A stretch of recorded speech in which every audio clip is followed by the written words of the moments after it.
بسم اللہ الرحمن الرحیم۔ آج کے پروگرام کے ساتھ میں ہوں نصر اللہ ملک۔ ناظرین، آج عید الاضحیٰ ہے اور پوری دنیا میں مسلمان عید الاضحیٰ منا رہے ہیں۔ اس لیے آج کا پروگرام ان مظلوم کشمیریوں کے نام جو آج عید کے دن بھی ہندوستان کے مظالم برداشت کر رہے ہیں۔ عید کے روز بھی ان پر پابندیاں عائد ہیں اور خوشیاں منانے کی بجائے آج بھی وہ مشکلات میں گھرے ہوئے ہیں۔ لاک ڈاؤن میں یہ تیسری عید ہوگی کیونکہ لاک ڈاؤن کے بعد سے کشمیر کے اندر کاروبار زندگی معطل ہے اور تمام لوگ گھروں میں قید ہو چکے ہیں۔ مسلسل ہندوستان کی طرف سے مظالم بڑھتے چلے جا رہے ہیں اور مظالم بڑھنے کے ساتھ ساتھ کشمیر میں کاروباری سرگرمیاں ختم ہو چکی ہیں۔ کشمیری جس حالات سے عید منا رہے ہیں، شاید دنیا کا کوئی خطہ ہی ایسا ہوگا جہاں ان مشکل حالات میں عید منائی جائے۔ مسلمان جو ایک دوسرے سے جڑے ہوتے ہیں، ایک دوسرے کے غم اور خوشی میں شریک ہوتے ہیں، انہیں اس بات کا اندازہ ہونا چاہیے کہ آج ان کے کشمیری بھائی اور بہنیں کن حالات میں آج کی خوشی منا رہے ہیں۔ ہندوستان نے 5 اگست کے بعد سے مسلسل کشمیریوں پر ظلم کے پہاڑ توڑ ڈالے ہیں اور کشمیر کے پورے نقشے کو بدل ڈالا ہے اور اپنے پورے اس قبضے کو ایک تسلط میں بدل دیا ہے۔ کشمیریوں کی آواز سننے کے لیے اقوام عالم بھی خاموش ہے۔ انہیں نظر نہیں آتا کہ دنیا کے ایک ایسا خطہ ہے کہ جہاں ایک اپنے آپ کو سب سے دنیا کی بڑی جمہوریت کہنے والا ملک کس طریقے سے عوام کے حقوق کو غصب کیے ہوئے ہے۔ انہیں جینے کا حق نہیں دے رہا، ان کو آزادی اظہار رائے کی اجازت نہیں ہے، اور مسلسل وہاں پہ ٹیلی فون پر، انٹرنیٹ پر جس طریقے سے قدغن لگائی گئی ہیں، اس کی وجہ سے آج سرحد کے پار بسنے والے کشمیری، پاکستان میں رہنے والے کشمیری اپنے عزیز و اقارب سے رابطے کرنے میں بھی مشکلات کا شکار ہوتے ہیں۔ ان حالات میں ان کی عید کیسے ہوگی؟ پھر کووڈ-19 کے بہانے بنا کر عید کی نماز پر پابندی عائد کر دی گئی۔ بڑی قربانی، بڑے جانور کی قربانی کے راستے میں مشکلات پیدا کر دی گئی۔ پھر اس حالات میں کہ جب اس وقت وہاں پہ ہر طرف بھارتی فوج دندناتی پھرتی ہے، گلیوں بازاروں میں فوجی ہر راہ چلتے فرد کی تلاشی لے کر اسے گرفتار کر لیتے ہیں، ان حالات میں کوئی خوشیاں کیسے منائے؟ اس لیے آج کا پروگرام اپنے کشمیری بھائیوں کے نام، کیونکہ پاکستانی اگر کشمیریوں کے اس مقدمے کو لے کے جاگتے نہ رہے تو پھر کشمیریوں کی آواز سننے والا دنیا میں کوئی نہیں رہے گا۔ پاکستان کشمیریوں کا وکیل بھی ہے اور کشمیریوں کا پشتی بان بھی ہے۔ اس لیے پاکستان نے کشمیریوں کی آواز لے کے، کیونکہ اگر ہندوستان کشمیری کی آواز کو دبا دیتا ہے تو پاکستانی ہیں دنیا بھر میں اور وہ کشمیری ہیں دنیا بھر میں بسنے والے جو ان کی آواز کو دنیا کے سامنے پیش کر سکتے ہیں۔ اس لیے بڑی بھاری ذمہ داری ہے، خاص طور پہ اب ہندوستان کی طرف سے جو اقدامات اٹھائے گئے ہیں اس کے بعد سے پاکستانی حکومت اور پاکستانی عوام کی اور پاکستانی وہ جو دنیا بھر میں بستے ہیں ان پر بھاری ذمہ داری عائد ہوتی ہے کہ ہم کشمیر کے مقدمے کو لے کے دنیا بھر میں لوگوں کے پاس جائیں اور انہیں بتائیں کہ ہندوستان کس طریقے سے کشمیریوں کے حقوق پر ظلم ڈھاتا چلا جا رہا ہے۔ آج ہمارے ساتھ بڑا ایک معزز پینل موجود ہوگا، کشمیری رہنما ہوں گے ہمارے ساتھ، مقبوضہ کشمیر سے اور پاکستان سے، اور اس کے ساتھ ساتھ کشمیری صحافی جو لکھتے ہیں، جو بات کرتے ہیں، جو آواز اٹھاتے ہیں اور جن کے اپنے عزیز و اقارب سرحد کے اس پار آج بھی قید و بند کی صحبتیں برداشت کر رہے ہیں۔ ان سے بات کریں گے۔ میرے ساتھ موجود ہوں گی آج کے پروگرام میں مشال حسین ملک صاحبہ، انسانی حقوق کی رہنما ہیں، یاسین ملک صاحبہ کی اہلیہ ہیں، وہ بھی ہمارے ساتھ آج پروگرام میں موجود ہیں۔ ان کے ساتھ مرتضیٰ شبلی صاحب کشمیری صحافی ہیں اور شبیر ڈار صاحب کشمیری صحافی ہمارے ساتھ موجود ہیں، جبکہ جہانگیر غنی بھٹ صاحب جو کہ مسلم کانفرنس جموں کشمیر کے رہنما ہیں وہ بھی ہمارے ساتھ موجود ہیں، اور ان سے جاننے کی کوشش کریں گے کہ آج کشمیریوں کی عید کیسی رہی، کن حالات میں کشمیریوں نے آج کی خوشی منائی اور آنے والے دنوں میں کشمیر کس طرف صورتحال جاتی ہوئی دکھائی دیتی ہے۔ پروگرام کا آغاز کرتے ہیں مشال حسین ملک صاحبہ سے۔ جی مشال ملک صاحبہ، آج کشمیر میں عید کا دن ہے، وہاں جو صورتحال ہے، آپ کو کوئی رابطہ ہوا یاسین ملک صاحب سے، اور وہاں کی صورتحال ہے کیا؟ کیونکہ جس قسم کی پابندیاں وہاں لگی ہیں، مسلمان عید کا دن بھی اپنی مرضی سے نہیں منا سکتے، کس قسم کے مظالم آج بھی دیکھنے میں آ رہے ہیں؟ دیکھیں، یہ پہلے بھی بہت زیادہ ظلم ہو رہا تھا کشمیری قوم کے اوپر، مگر اب جب سے 5 اگست کی ایبروگیشن ہوئی آرٹیکل 370 اور 35A کی، تو اس کے بعد کی جو صورتحال ہے کہ کشمیریوں کی right of ownership, right of identity جو ہے، جس ٹیکنیکلی انہوں نے پریزیڈنشل آرڈر کو جس طریقے سے انہوں نے 1954 کے 35A کو بھی ریووک کیا ہے، تو دیٹ مینس کہ it has fallen back the order of 1950 of the Indian constitution, the presidential order, meaning کہ یہ اب ایک اٹانومس ایریا ہے۔ بٹ جس طریقے سے انہوں نے جو حال کیا ہے کشمیریوں کا، اسپیشلی جو انہوں نے 5 لاکھ جو جموں کشمیر کے ڈومسائلز ایشو کیے جا رہے ہیں انڈینز کو، اور اس کے ساتھ ساتھ کرونا کے دنوں میں جو نئے ایکٹس امپلیمنٹ کیے جا رہے ہیں، 2 لاکھ گھروں کی کنسٹرکشن کی بھی بات چل رہی ہے وہاں پہ انڈین فیملیز کے لیے. پھر اس کے بعد جس طریقے سے جتنی بھی وہاں پہ لینڈ ہے، جس طریقے سے اس کو باہر کے لوگ جو ہیں ہندوستان کے وہ آ کے لیز پہ لے سکتے ہیں، خرید سکتے ہیں، انویسٹمنٹ کے لیے لے سکتے ہیں. اور جو پچھلے کشمیری پنڈت کی جو زمینیں تھیں جو وہ چلے گئے تھے، جو انہوں نے کوئی سیل ڈیڈز کی تھیں کشمیری مسلم سے، وہ بھی نلیفائی ہو سکتی ہیں.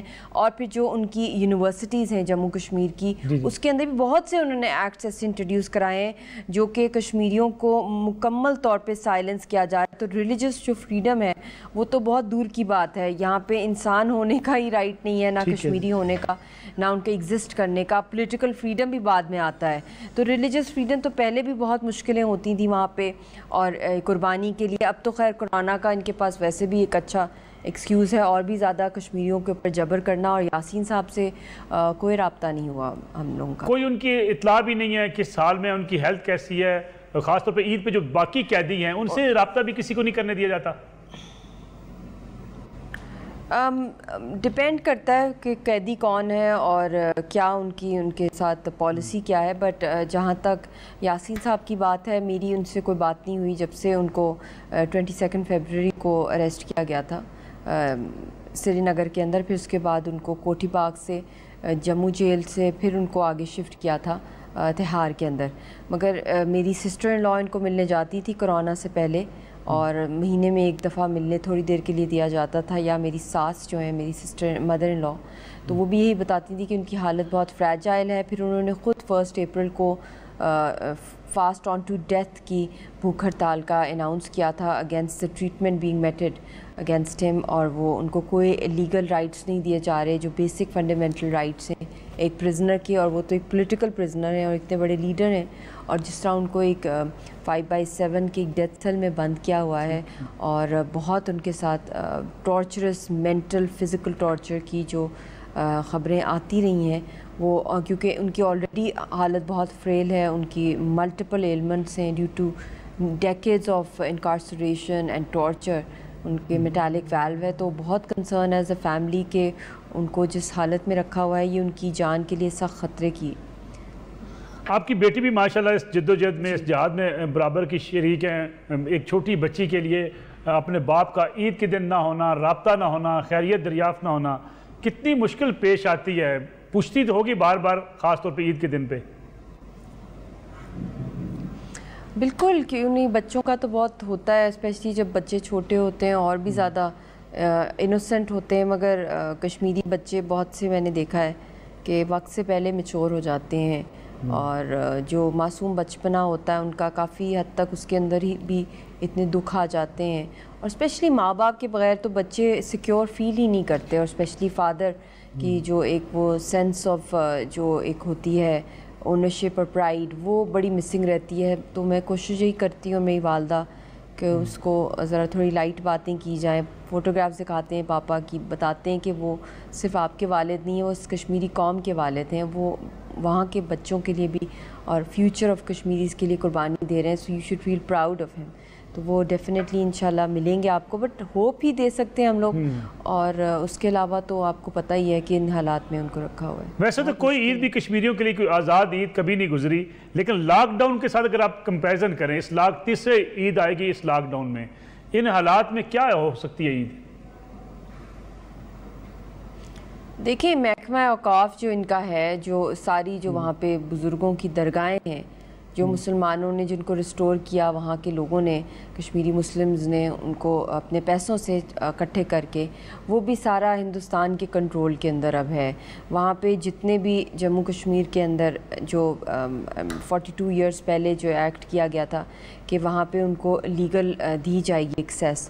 تو پولیٹیکل کشمیری پرزنرز کے وہ بھی ریووک کر دیا گیا اور ان کو کہیں بھی out side Jammu Kashmir shift کیا جا سکتا ہے. پھر ان کے ساتھ ساتھ جو بھی ان کی زمین ہے, جو بھی لینڈ ہے وہاں پہ ہنڈریڈز آف ایکر لینڈ ہے جو لینڈ بینکس پر ہے, کہیں بھی وہ اس کو ڈی مارک کر کے وہ کر بھی رہے ہیں اس وقت, اور وہ انڈسٹریلس کو سیل کرنے کے لیے, لیز پہ دینے کے لیے, کسی بھی طریقے میں کمرشل کے لیے, یا جہاں وہ ٹورسٹ ریزورٹس ہیں ہر جگہ کو پہلے جو جموں کشمیر کے انڈر ہوتا تھا وہ ڈائریکٹ اب دلی سرکار کے اندر ہے. تو پہلے ان کی آکوپیشن تھی, ان کی وہاں پہ پپٹ اسمبلیز تھیں, مگر وہ بھی ڈیزالو کر کے اب یہ گریٹر جو ان کا پلان ہے اب اس کی پالیسیز امپلیمنٹ ہو رہی ہیں. اور یہ سب کا سب ایک لا فیئر ہے. جو ایکٹ ہوا اس دن 35A کی ایبروگیشن, 370 کی, اس سے لے کر اب تک یہ کمپلیٹ نسل کشی. اب دیکھ لینا 5 لاکھ انڈینز کو اگر یہ ڈومسائلز دیتے ہیں ان کی فیملیز کو, ناٹ جسٹ ون پرسن, تو 50 لاکھ تو بن جاتا ہے نا. آپ دیکھ لیں تو آدھا کروڑ تو یہی ہے. تو وہاں پہ آلریڈی 80 لاکھ کی پاپولیشن اگر ہے, تو اگر یہ 50 لاکھ ڈال دیں گے, پھر اگلے کچھ مہینے کے بعد اور 50 لاکھ کو یہ دے دیں گے, تو کہاں جائے گا؟ کیونکہ پلیبسٹ تو ہونا ہی ہونا ہے یہاں پہ. تو یہاں پہ جب لوگوں کو یہ ختم کیا جا رہا ہے, ان کا ہی گریو یارڈ بنایا جا رہا ہے, تو عید کیسے وہ منائیں گے؟ ان کا تو کوئی رائٹ, ہیومن لائف کا رائٹ ہی نہیں رہا ایگزسٹ کرنے کا. ٹھیک ہے, ریفیوجی بنا دیا گیا ہے. ٹھیک ہے, میں آپ کی طرف واپس آتا ہوں. مرزا شبلی صاحب, آپ جرنلسٹ بھی ہیں, کشمیری میں جو آپ کے عزیز و اقارب ہوتے ہیں خاص طور پہ, ان سے کوئی رابطہ عید کے روز بھی ہو سکتا ہے, نہیں ہوتا ہے؟ اور اگر آپ, میں نے جیسے کہ مشال ملک صاحب سے پوچھا کہ اگر ہم ماضی کی عیدوں کے ساتھ آج کی عید کو کمپیریزن کریں اس کے ساتھ, اب تو حالات بہت بدل گئے ہیں. اب ہندوستان کی ہٹ درمی, ہندوستان کا طریقہ واردات تو کھل کر سامنے آ گیا ہے. جی, میں آپ کو پچھلے سال کی عید کا واقعہ بتاتا ہوں. اس وقت میں وہیں پہ تھا جب یہ لاک ڈاؤن ہوا اور اس کے بعد عید ہوئی. تو یہ ایک بڑی مدت کے بعد تھا کہ بلکہ مجھے زندگی میں کبھی یاد نہیں ہے کہ ہماری فیملی میں قربانی نہ ہوئی ہو. لیکن لاسٹ ایئر حالات ایسے تھے کہ ہم قربانی نہیں کر سکے گھر پہ. کچھ لوگوں نے پھر بھی کی, اس میں کوئی شک نہیں. لیکن ابھی جو آج رابطہ ہوا میرا دوستوں کے ساتھ, تو بہت احتیاط کے ساتھ, پہلے کشمیر میں تو دیکھیں بیف کی قربانی بھی کرتے تھے, گائے بچڑے کی. تو اس سال لوگ بہت خوفزدہ ہیں, نہیں کر پا رہے ہیں. اور اس کے علاوہ اکانومی کا بھی ایک فیکٹر ہے, اور خوف جو ہے, جو خوف اس وقت طاری ہے لوگوں پہ, خوف جو انسین چیزوں کا ہے کہ کیا ہونے والا ہے, خوف ڈس امپاورمنٹ کا ہے, لومنگ ڈیزاسٹر کا ہے, لومنگ جینوسائیڈ کا ہے. لوگ سمجھتے ہیں کہ ان کے جینوسائیڈ کا وقت آ گیا ہے. تو اس خوف کے نتیجے میں لوگ کوئی چیز نہیں کر پاتے. لیکن میں ذرا آپ کو تھوڑا پیچھے لے جاتا ہوں کہ یہ تیسری لاک ڈاؤن کی عید نہیں ہے, بلکہ یہ 5ویں 6ٹھی لاک ڈاؤن کی عید ہے. یہ سب سے پہلے عید پہ لاک ڈاؤن کی روایت محبوبہ مفتی نے ڈالی تھی. میں اس وقت بھی کشمیر میں تھا. مجھے ابھی بھی یاد ہے کہ محبوبہ مفتی کی قیادت میں جو ظلم وہاں پہ ہوئے, عیدگاہ پہ ہمیں جانے نہیں دیا گیا, اور عید پروسیشن میں شامل تھا, اس پر فائرنگ کی گئی, پیلٹس مارے گئے. یہ پہلی bar for the first time in the history of last 40-50 years یہ ایسا واردات ہوئی تھی. اور اب دیکھیں شومی قسمت کی محبوبہ مفتی پچھلے 1 سال سے نظر بند ہیں, بڑی ہیوملیشن کا شکار ہیں خود بھی, اور آج کل ان کی بیٹی بڑی دعائیاں دیتی پھرتی نظر آ رہی ہیں. حالانکہ خود محبوبہ مفتی صاحبہ نے اپنے دور میں خطرناک ترین, بے انتہا بھیانک ترین مظالم ڈھائے کشمیریوں پر, اور پھر شیم لیسلی ان کو ڈسپیرج بھی کیا کہ جو لوگ وہاں پہ مارے جاتے تھے سیکیورٹی فورسز کی فائرنگ میں, انسنٹ سویلینز, یوتھ, پھر وہ ان کا یہ بیان کہ وہ ٹافی اور دودھ لینے نہیں جاتے تھے. تو اس طرح سے یہ مظالم کا سلسلہ پچھلے کئی صدیوں سے چلا آ رہا ہے کشمیر میں, اور دن بدن زیادہ خطرناک صورت میں سامنے آتا ہے. ٹھیک ہے, مرزا شبلی صاحب, اس وقت کنیکٹیوٹی کیا ہے وہاں پہ؟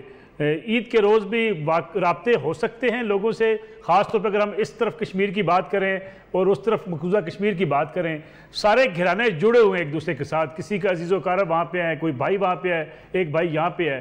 تو پہلے تو کم از کم یہ رابطے ہو جاتے تھے عید پہ, اس بار کیسا ہے؟ دیکھیں اس بار تو ابھی کنیکٹیوٹی بہت کم ہے.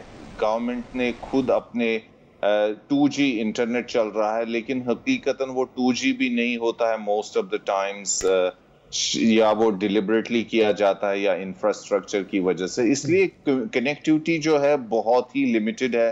شبیر ڈار صاحب، یہ کتنا سالمیت کے لیے کیسے نقصان ہو سکتا ہے؟ کنیکٹیوٹی بہتر ہونا، انٹرنیٹ کا بہتر ہونا، اس سے ہندوستان کی سالمیت کو چیلنج کیسے ہوتا ہے؟ نصر اللہ ملک صاحب، آپ نے اپنے انٹرو میں جو بات کہی ہے کہ یہ تیسری عید ہے لاک ڈاؤن میں، اگر دیکھا جائے تو گزشتہ 30 سال میں جتنی بھی عیدیں گزری ہیں وہ کوئی نارمل حالات میں نہیں گزری ہیں۔ اب چونکہ 5 اگست کے بعد جو صورتحال کشمیریوں کے سامنے ہے اس میں یہ ہے کہ ایک سال میں، پورے ایک سال میں قریباً 200 کشمیریوں کو شہید کیا گیا۔ اس کے علاوہ 8,000 سے زائد گھر جو ہے وہ مسمار کیے گئے، ہزاروں لوگوں کی گرفتاریاں ہوئی۔ اور ابھی جو عید آ رہی ہے اس پہ انہوں نے 2 دن قبل ہی انتظامیہ جو وہاں پہ ہیں قابض انتظامیہ، انہوں نے 2 دن قبل ہی نوٹس ایشو کیا ہے کہ بڑے اجتماعات سے جو ہے نا لوگ پرہیز کریں، اور انہوں نے عید نماز پہ مکمل پابندی لگائی ہے۔ اگر بات کی جائے منقسم فیملیز کی، جو آزاد کشمیر میں لوگ بستے ہیں، جو پاکستان کے دیگر شہروں میں بستے ہیں یا بیرون ممالک بستے ہیں، ان کا پہلے جو لاک ڈاؤن کے پہلے 6 ماہ تھے، 6 ماہ کے دوران ان کا کسی اپنے عزیز سے کوئی رابطہ نہیں تھا۔ اس کے علاوہ جو اس کے بعد جو 6 ماہ کے بعد جب نارملائز ہوئے حالات اور جو انٹرنیٹ کی سہولیات انہوں نے وہاں پہ 2G کی صورت میں وہ محدود حد تک، اس میں جو رابطہ ہم کرتے تھے کسی سے، کسی دوست سے یا اپنے عزیز سے، ٹھیک ہے، اس میں ہم کوئی حالات ڈسکس نہیں کرتے تھے، اس میں صرف یہ ہوتا تھا کہ آپ خیریت سے ہیں، میں خیریت سے ہوں۔ وہ اتنا خوف تھا وہاں پہ کہ لوگ یہ بتانے سے قاصر تھے کہ یہاں پہ جو صورتحال ہے، کیونکہ ان کو خوف تھا کہ شام کو پتہ نہیں کوئی پارٹی آئے گی ان کو گرفتار کر کے لے جائے گی۔ تو یہ اس خوف کی فضا میں اب اگر ہم یہ کہیں کہ حالات وہاں پہ نارمل ہے، ایسا بالکل نہیں ہے۔ کشیدگی وہاں پہ بڑھتی جا رہی ہے، حالات اس قسم کے نہیں ہیں کہ وہاں پہ لوگ اس طرح عید منائیں کہ جس طرح ہم پاکستان یا دیگر ممالک میں عید مناتے ہیں مسلمان، اس طرح کا ماحول وہاں پہ نہیں ہے۔ شبیر ڈار صاحب، مجھے بریک لینی ہے، چھوٹی سی بریک سے جب واپس آئیں گے تو اس پہ بھی بات کریں گے۔ یہ جو پابندیاں ہیں، کیا اس بات میں کامیاب ہندوستان ہو سکا ہے کہ وہاں سے آنے والا جو معلومات ہیں، وہاں سے آنے والی ویڈیوز ہیں، وہ رکی ہیں یا اب بھی وہاں کی معلومات دنیا تک پہنچ رہی ہیں، لوگوں کے آپس میں رابطے ہوتے ہیں، اور وہ دنیا میں جب پہنچتی ہیں تو ہندوستان کے لیے کتنا بڑا چیلنج بن سکتی ہے؟ اس بات کرتے ہیں آپ شارٹ بریک۔ پروگرام میں ایک بار پھر خوش آمدید۔ مشال ملک صاحبہ، ہم بات کر رہے ہیں کہ وہاں سے آنے والی معلومات، کافی حد تک وہاں سختیاں کی گئی، پابندیاں لگائی گئیں۔ اسی حوالے سے اگر دیکھا جائے تو ماضی میں جتنی وہاں سے ویڈیوز آ جاتی تھی، تصاویر آتی تھی بھارتی مظالم کی، لگتا یہ ہے کہ اس میں کچھ کمی ہوئی ہے ان پابندیوں کے نتیجے میں۔ آپ بھی سمجھتی ہیں یہ پابندیاں ایفیکٹو ہوئی ہیں جس کی وجہ سے ہندوستان کا جو چہرہ ہے، مکروہ چہرہ ہے جو مظالم کا، وہ دنیا کے سامنے نہیں پہنچ پا رہا؟ دیکھیں، ڈیفینیٹلی انڈیا نے ہر ممکن کوشش کرنی ہے کہ انہوں نے ہائیڈ کرنا ہے جو کچھ وہاں پہ ہوڈ ونکنگ کر رہے ہیں کشمیریوں کے ساتھ، اور جس طریقے سے ان کا ایک جینوسائیڈ کا جو ڈیتھ وارنٹ انہوں نے ایشو کیا ہے ایبروگیشن کے بعد، آرٹیکل 370 اور 35A کے بعد، تو ہر ممکن کوشش کی جا رہی ہے کہ بلینکٹ بین ہو میڈیا کے اوپر، انٹرنیٹ کے اوپر، ہر طرح کی کمیونیکیشن کے اوپر۔ کوئی انٹرنیشنل آبزرورز نہیں آ سکتے یونائٹڈ نیشنز کے، کوئی فیکٹ فائنڈنگ مشنز کو وہ الاؤ نہیں کر رہے ہیں، اور اپنی جو ان کا LAC کے اوپر جو کچھ ہو رہا ہے، LOC پہ جو کچھ ہو رہا ہے، ریجن کے اندر جتنا کچھ وہاں پہ ایسکلیشن ہو رہی ہے، اسپیشلی لداخ کے معاملے میں آپ دیکھ لیں تو کشمیر کے اندر انہوں نے الٹا کہ وہاں پہ کوئی فائر فائٹنگ ٹیکنیک کریں، کوئی تھوڑا سا کام ڈاؤن کریں، انہوں نے اور وہاں پہ ہیٹ اپ کر دیا ہے معاملہ کشمیریوں کے اوپر۔ جس طرح کی پالیسیز ان کے اوپر دن بدن نئی اناؤنسمنٹس کی جا رہی ہیں، اور کشمیری جو وہاں کے لوگ ہیں ان کا بھی آپ دیکھ لیں کہ ان کو عید کا کوئی فریڈم نہیں ہے. ان کی ہر طرح سے اکنامک بیک بون کے اوپر جس طریقے سے ہندوستان نے اٹیک کیا ہے, بلینز کا جو نقصان ہوا ہے وہاں پہ, اکانومی کو, ان کی لائیولیہڈ کو ہوا ہے, ان کی ہیلتھ کیئر دیکھ لیں, ان کی بیسک فوڈ فیسلٹیز نہیں ہیں, فوڈ سکیسٹی ہے وہاں پہ. تو یہ چیزیں دنیا تک چلی گئی ہیں کہ اس وقت وہ ایک مکمل ایک انڈر سیج ہے علاقہ, اور جینوسائیڈ کا سگنیچر پچھلے سال ہو گیا تھا اور ہو رہا ہوگا, بہت کچھ ہو رہا ہوگا, اور بہت زیادہ چیزیں انڈر رپورٹنگ ہوں گی. اور بہت سے جو کشمیری IAS آفیسرز تھے ان کو بہت ہی مارجنل رول دے دیا گیا ہے. ان کی جگہ جموں کے اندر جو دوسری بیوروکریسی ہے انڈیا کی وہ آپریٹ کر رہی ہے, اور وہ لوکل لیول پہ بھی وہ کام کر رہے ہیں. تو ہر جگہ, چاہے وہ بینکنگ سسٹم ہو کشمیریوں کا, چاہے ان کا پولیٹیکل رائٹس کی بات ہو, چاہے ان کی بیسک فنڈامنٹل رائٹس ہوں, ہیلتھ کیئر ہو, کچھ بھی نہیں ہے ان کے پاس, کوئی سینس آف سیکیورٹی نہیں ہے. اور اس کلونائزیشن کی جو یہ نیکسٹ سٹیج پر ہم آ گئے ہیں, اور حالانکہ ان کو جو کنیکٹ کرتا تھا جو organ with the Indian constitution, وہ تو آرٹیکل 370-35A تھا جس کو انہوں نے کاٹ دیا ہے. تو اب یہ ایک مکمل اگریسر, ایک آکیپائنگ فورس نہیں ہے ان کی, بلکہ ان کی پبلک بھی آکیوپیشن کی اندر بالکل شانہ بشانہ اس وقت کھڑی ہوئی ہے. تو اس کے اوپر تو حالات بہت خطرناک ہیں, بہت خوفزدہ ہیں, اور وہاں پہ بہت کم رپورٹس آ رہی ہیں دنیا کے سامنے اس کے اوپر. جب تک کہ کوئی ایک الارمنگ بیل جو ہے گلوبلی نہیں اس پہ کیمپین ہوگی, یہ تو آئی ایم افریڈ کہ کشمیری ایکسٹنکٹ ہو سکتے ہیں. اور یہ بہت ہی خوفناک صورتحال ہے. پہلے 2 نیوکلیئر ملکوں کے بیچ میں ایشو تھا, اور اب تو 3 آ گئے, اور وہ بھی چائنا جو کہ 5 سال میں امریکہ کو بھی شاید سرپاس کر دے اکانومی کے حوالے سے. تو یہ بہت خوفناک صورتحال ہے, اور جو ریجنل اس کی اکنامک اور جو پیس کاسٹ ہیں اور سیکیورٹی کاسٹ ہیں وہ اتنی ہائی ہیں. کشمیریوں پہ جو کچھ ہو رہا ہے وہ پورے ریجن کی مطلب کہ ترقی اور تباہی کا مرکز بنا ہوا ہے.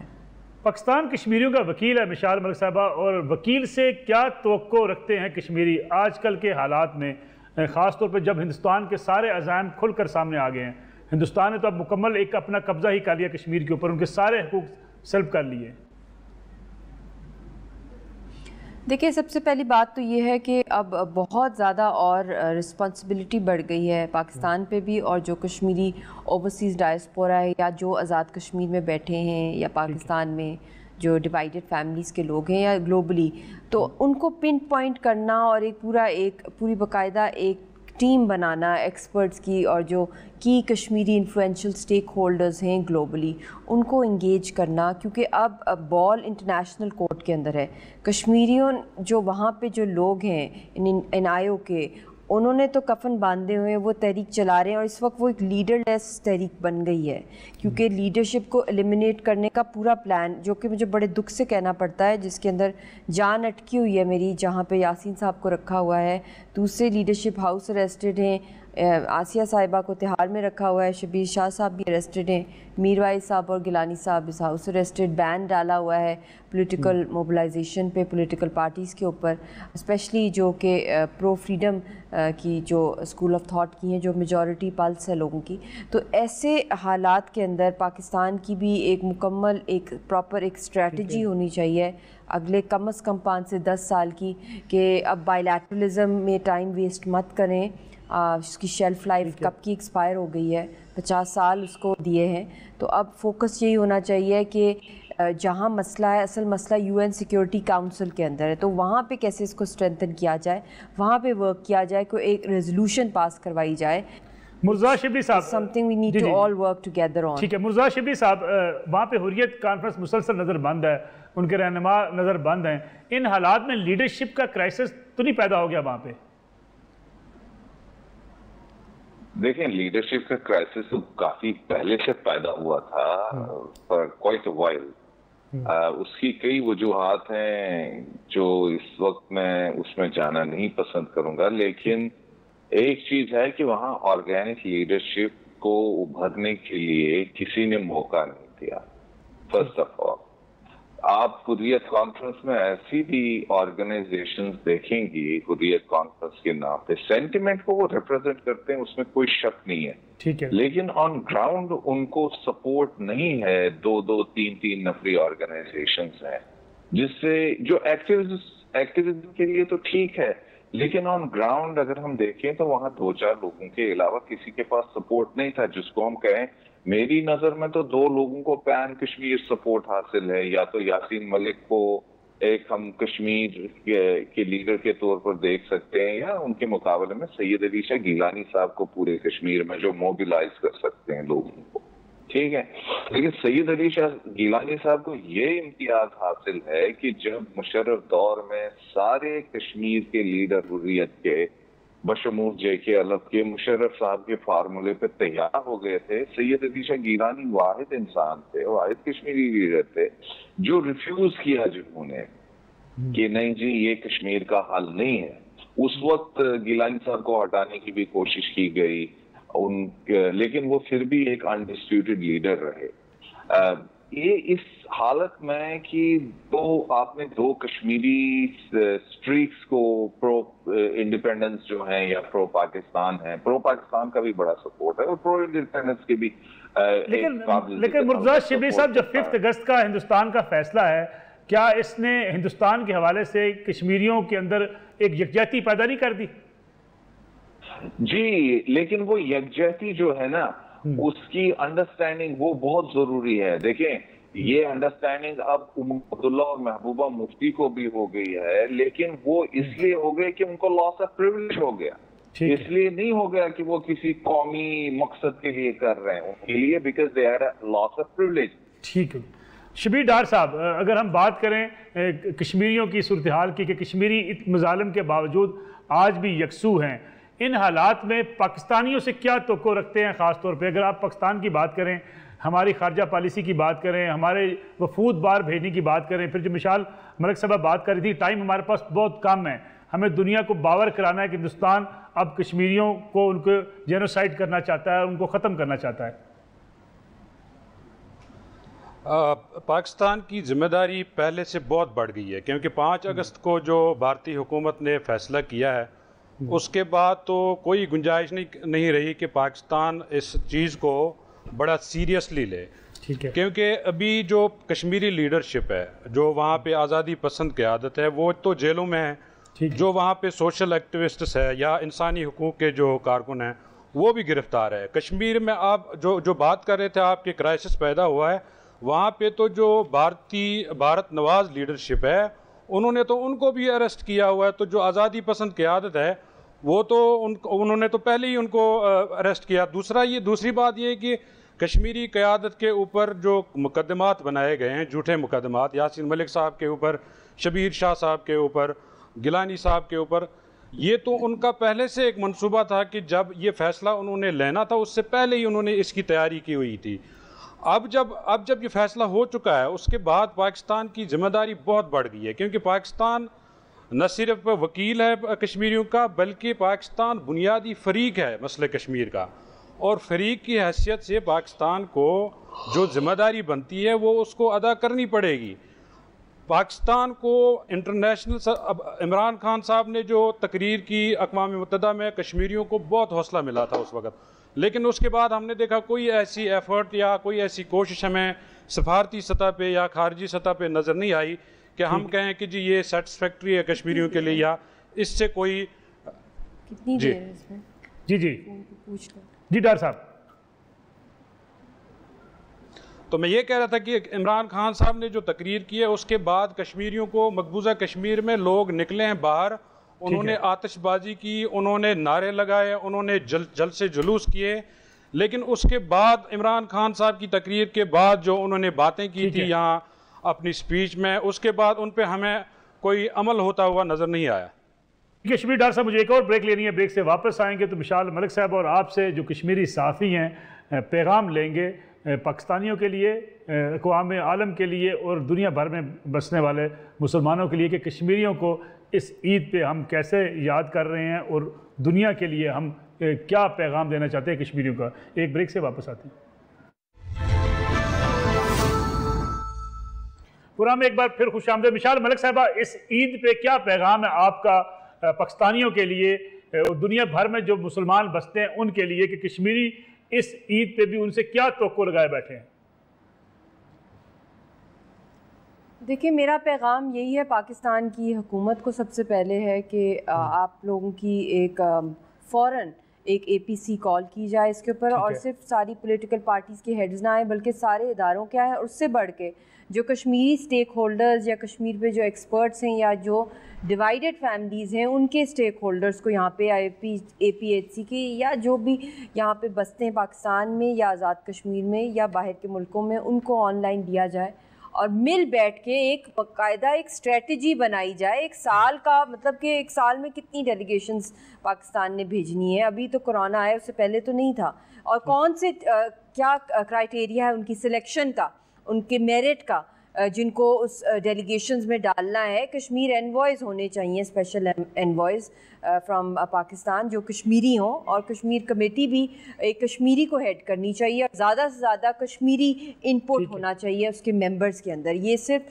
پولیٹیکل پارٹیز کی بات نہیں ہے جو گورنمنٹ میں ہے یا جو اپوزیشن میں ہے کہ وہی لوگ ہوں, نہیں, بالکل یہ ہے ہی کشمیریوں کے لیے. تو زیادہ سے زیادہ میکسیمم جس کو چوٹ لگی ہے اس کو فرنٹ پر ہونا چاہیے.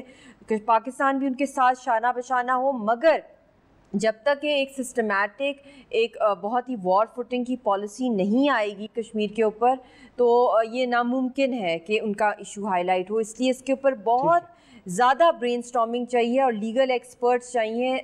فارن آفس کے اندر ایک لیگل سیل بنایا جائے جس کے اندر انٹرنیشنل لاء کے تحت ریسرچ کی جائے کہ کون کون سے وہ انٹرنیشنل ریونیوز ہیں جس کے تحت ہم لوگ شارٹ ٹرم میں کیا ہیلپ کی جا سکتی ہے کشمیریوں کے لیے, کیا ڈیمانڈس, جس میں میں سمجھتی ہوں سب سے پہلی بات ہے ڈی ویپنائزیشن اور ڈی ملٹریزیشن. اس کے اوپر فوکس ہونا چاہیے. And air dropping of food supplies and medicine جو شارٹیج جو وہاں پر ہے, اور اس وقت کرونا ہے, ایک اور لاک ڈاؤن کشمیریوں پر آ گیا ہے, اور لانگ ٹرم میں ایک ہی سلوشن ہے, وہ یونائٹڈ نیشنز میں پڑی ہے. اس کے لیے جو پرماننٹ 5 ممالک ہیں ادھر ان کے فارن منسٹرز کے ساتھ ان کی فارن منسٹر انگیج کرنا, اس کے ساتھ ساتھ ہندوستان کے اوپر ڈیفینس سینکشنز لگانے کے لیے کام کرنا, اس پہ محنت کرنا, جن ممالک سے ہندوستان کا ڈیفینس ٹریڈ ہے, کیونکہ یہ روٹ کازز ہے. کشمیریوں کو سب سے پہلے چاہیے کہ بلڈ شیڈ ختم ہو, بلڈ شیڈ ختم ہو, پولیٹیکل پرزنرز ریلیز ہو. اس کے لیے پاکستانی قوم کے اوپر بہت بھارا بوجھ ہے کشمیریوں کا, جو جتنا قربانیاں کشمیریوں نے دی ہیں اس خطے کی امن کی اور سلامتی کے لیے. اب ٹائم آ گیا کہ ہر پاکستانی اٹھے اور اپنے لیڈر کو کہے, پاکستان کے پولیٹیکل لیڈرز کو, کہ اس خطے کا, پاکستانی پورے خطے کا سب سے بڑا سیاسی مسئلہ جو ہے وہ کشمیر کا مسئلہ ہے. سب سے ٹاپ پر یہ ہے, اس کے بعد دوسرے ایشوز آ جاتے ہیں سیاسی پارٹیز کے, مگر سب سے ٹاپ پہ جب تک کہ آپ کا نیشنل نیریٹو نہیں سٹرونگ ہوگا کہ آپ نے کس ایشو کو کتنا ٹائم دینا ہے, چاہے میڈیا کے اندر کتنا پرائم ٹائم دینا ہے, کن کن ممالک کے ساتھ فوکس کرنا ہے, انوائز بنانے ہیں, کشمیر کمیٹی کو ایکٹیویٹ کرنا ہے, اور ویبینارز کرائیں. پاکستان کے پرائم منسٹر ان دنوں میں کرونا کے دوران باہر کے ملکوں کے ہیڈ آف دا اسٹیٹس کے ساتھ مل کے اور کشمیر کے اوپر کریں, جب تک کرونا نہیں اس کے بعد بھی بلائیں باہر کی ڈیلیگیشنز کو, کوئی پلان ہو, وہ پلان آف ایکشن ہو جس کے تحت کام کیا جائے. ٹھیک ہے. جہانگیر غنی بھٹ صاحب بھی ہمارے ساتھ موجود ہیں, ورکنگ پریزیڈنٹ ہے مسلم کانفرنس جموں کشمیر کے. بھٹ صاحب, کشمیری عوام کے حوصلے کتنے بلند ہیں بھٹ صاحب؟ کشمیری قوم کے حوصلے تو ہمیشہ ہی سے ہی بلند ہے. ہم نے کبھی اپنے حوصلے ہارے ہی نہیں ہیں, اس لیے ہم نے دنیا کی جو دوسری سب سے بڑی طاقت ہے اس کے ساتھ پنگا لیا ہے. تو وہ وہی قوم کر سکتے ہیں جس کے حوصلے بہت زیادہ بلند ہو. مالی طور پہ جو نقصان پہنچ رہا ہے کشمیریوں کو, خاص طور پہ کووڈ-19 کی اگر بات کریں, پھر ہندوستان کی طرف سے پابندیوں کی بات کریں, کاروبار زندگی معطل ہونے کی وجہ سے کتنا سروائیول مشکل ہو گیا کشمیریوں کے لیے؟ یہ تو پچھلے آپ سمجھے کہ 72 سالوں سے چل رہا ہے, مگر پچھلے 30 سال سے تو اس کی حرارت میں بہت زیادہ اضافہ ہوا ہے. اور جب سے یہ کووڈ ہوا ہے, کووڈ کے تو یہ ان کو ایکسکیوز ہی ملا ہے کشمیریوں کو ستانے کے لیے, تاکہ کشمیریوں کی جو اقتصادی حالات ہے, کیونکہ وہ کشمیری ابھی تک ان کے حساب سے بینڈ نہیں ہو رہے تھے, تو ان کو اب مالی طور پہ یا اقتصادی طور پہ ہم ختم کریں گے. اس لیے یہ اس کے آڑ میں یہاں پر لاک ڈاؤن کر رہے ہیں. اب تو اگر آپ نے آج دنیا کا جو سب سے بڑی اقتصادی طاقت ہے امریکہ، ان کے پریزیڈنٹ کا ٹویٹ اگر آپ نے پڑھا ہوگا تو اس نے کہا کہ ہم ڈیفر کر رہے ہیں الیکشنز کو. امریکہ کو چاہے کہ وہ ڈیفر کریں الیکشنز کو، کیونکہ ہماری جو اکنامی ہے وہ کنٹریکٹ کر چکی ہے اور اس لیے ہم الیکشنز نہیں کر سکتے ہیں اب. تو جس قوم کے 30 سال سے اسی لاک ڈاؤن میں چل رہے ہیں تو ان کی مالی حالت کا اندازہ آپ خود کر سکتے ہیں کہ کتنی بری حالت ہوئی ہوگی. بٹ صاحب، آپ پاکستانیوں سے ہم سے کیا توقع کرتے ہیں، خاص طور پہ عید پہ جب اور مظالم بڑھتے ہیں اور مشکلات بڑھتی ہیں، پھر 5 اگست کا جو فیصلہ ہے ہندوستان کا اس کے بعد سے؟ پاکستان کی قوم کے تو ہم ہمیشہ سے ہی شکر گزار رہے ہیں، کیونکہ پاکستان نے جتنا سپورٹ کشمیر کو کیا ہے شاید ہی کسی اور قوم نے کشمیر کی سپورٹ کی ہوگی. ہم تو اسی کی ایکسپیکٹیشن کر رہے ہیں کیونکہ پاکستانی اور کشمیری ایک ہی ہے. ٹھیک ہے. مرتضیٰ شبلی صاحب، آپ کیا پیغام دینا چاہیں گے کشمیری میں اپنے عزیزوں کو، کشمیر میں اپنے عزیز و اقارب کو؟ سر بس اللہ تعالیٰ. ملک صاحب، پہلی بات یہ ہے کہ ہماری بدقسمتی رہی ہے کہ پاکستان میں جتنی بھی حکومتیں شبیر صاحب، مرتضیٰ صاحب بات کریں پھر آپ دکھاتا ہوں. انہوں نے شبیر صاحب، مرتضیٰ صاحب نئی کشمیر پالیسی انٹروڈیوس کی ہے. جی مرتضیٰ صاحب. اس کے علاوہ مرتضیٰ شبلی صاحب. جی، تو میں تو یہی ایک منٹ، شبیر صاحب بات کر رہے ہیں یا میں کر رہا ہوں؟ جی شبلی صاحب. اچھا، حالات وہاں پہ بہت خراب ہیں. بس اللہ تعالیٰ کشمیریوں کو، پورے اس خطے کو امن عطا کرے. حالات تو خراب ہیں. میں تو یہی کہتا ہوں کہ مشعل ملک صاحبہ نے تو ماشاءاللہ بڑی مطالبات بھی پیش کیے جو بڑی خوش آئند ہیں، اور پھر جہانگیر غنی صاحب نے بھی. میں بس مرزا غالب کے اس شعر سے اختتام کرتا ہوں کہ تیری نازکی سے جانا کہ بندھا تھا عہد بودا، کبھی تو نہ توڑ سکتا اگر استوار ہوتا. شکریہ. شبیر ڈار صاحب، آپ کیا پیغام دیں گے مقبوضہ کشمیر میں اپنے بھائیوں کو، عزیز و اقارب کو اور پاکستانیوں کو؟ ملک صاحب، پہلی بات یہ ہے کہ کشمیریوں کی سب سے بڑی بدقسمتی رہی ہے کہ پاکستان میں جتنی بھی حکومتیں آئی ہیں گزشتہ 30 سال میں، چاہے وہ سیاسی ہوں چاہے وہ فوجی ہوں، انہوں نے اپنی ایک نئی کشمیر پالیسی انٹروڈیوس کی ہے جس کی وجہ سے کشمیر کاز کو بہت زیادہ ڈیمیج پہنچا ہے. ٹھیک ہے. اب چونکہ صورتحال بہت گمبھیر ہے، ٹھیک ہے، ہندوستان کشمیر میں ڈیموگرافی چینج کر رہا ہے، وہ آبادی کا تناسب چینج کر رہا ہے. انہوں نے ڈومیسائل لاز لائے ہیں، انہوں نے ریاست کو تقسیم کر دیا 3 یونٹس میں. اب یہ وقت نہیں ہے کہ ہم ایسی پالیسیز پہ انحصار کریں جو کشمیریوں کے لیے قابل قبول نہ ہو. ہمیں پاکستان کو ایک کنکریٹ اور مستقل کشمیر پالیسی بنانی چاہیے، اور عالمی سطح پہ، سفارتی سطح پہ، خارجی سطح پہ اس حوالے سے پوری پلاننگ کے ساتھ اپنے جو جتنے بھی ان کی ایفرٹس ہیں وہ ان ایفرٹس کو بروئے کار لانا چاہیے. تبھی کشمیریوں کے لیے کوئی اچھی خبر آ سکتی ہے، یا کشمیری اس مشکل سے نکل سکتے ہیں. ٹھیک ہے. پاکستانی قوم سے ہمارا کوئی گلہ نہیں. پاکستانی قوم نے ہمیشہ کشمیریوں کا ساتھ دیا ہے، ہر صورتحال میں، ہر مشکل میں پاکستانی قوم کھڑی ہوئی ہے، انہوں نے بھرپور سپورٹ کیا ہے. لیکن حکومتی سطح پہ اس وقت جو صورتحال کشمیر میں ہے اس کا بغور جائزہ لے کے اور بڑی پلاننگ کے ساتھ ایک کنکریٹ پالیسی بنانی چاہیے. شبیر ڈار صاحب، بہت بہت شکریہ آپ کا. دیگر مہمان مرتضیٰ شبلی، مشعل حسین ملک صاحبہ اور مقبوضہ کشمیر سے جہانگیر غنی بٹ صاحب یہ ہمارے ساتھ موجود تھے. آپ سارے مہمانوں کو بہت شکریہ. ناظرین، آج کا پروگرام تھا جو کشمیر کی یاد تازہ کرنے کے لیے، کشمیریوں کو عید پہ یاد رکھنے کے لیے تھا. انشاءاللہ آپ سے کل پھر ملاقات ہوگی. اجازت دیجیے. اللہ حافظ.